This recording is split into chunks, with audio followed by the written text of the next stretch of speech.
simple. What is happening, I am observing right from 1994 when the service tax was introduced.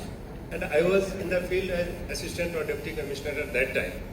And many people who were in the board and the TRU, and when the clarifications were coming from the board, I used to virtually fight with them that what kind of terminology you are using in this notification.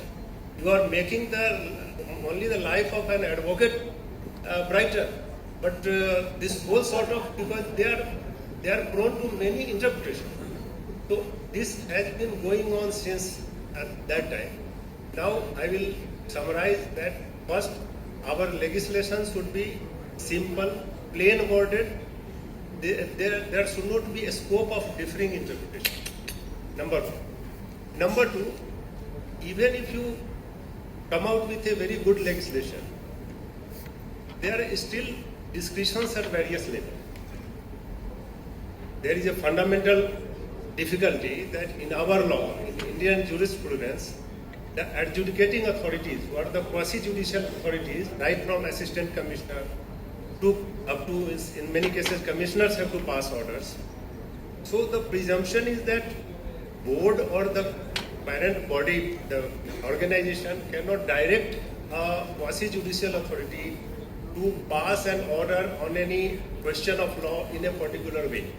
It is open to every adjudicating authority in the field to take his own interpretation.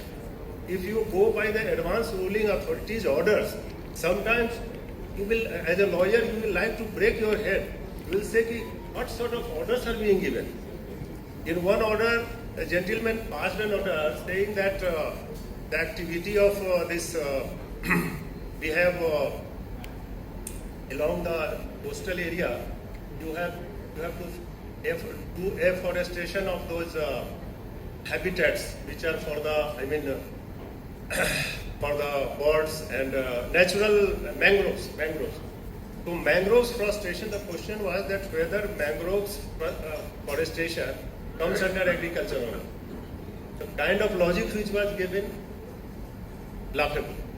So what is happening that every authority has its own interpretation, and that is leading every question goes finally ends mostly at the Supreme Court level.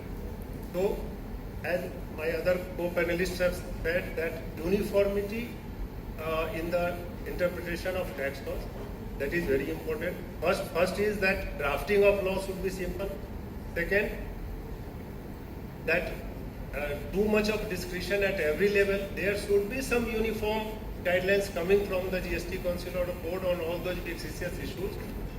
In fact, recently our board had to come out with a clarification instruction in March saying that disputes arising out of audit observations should be only referred to the board, because every formation has its own interpretation.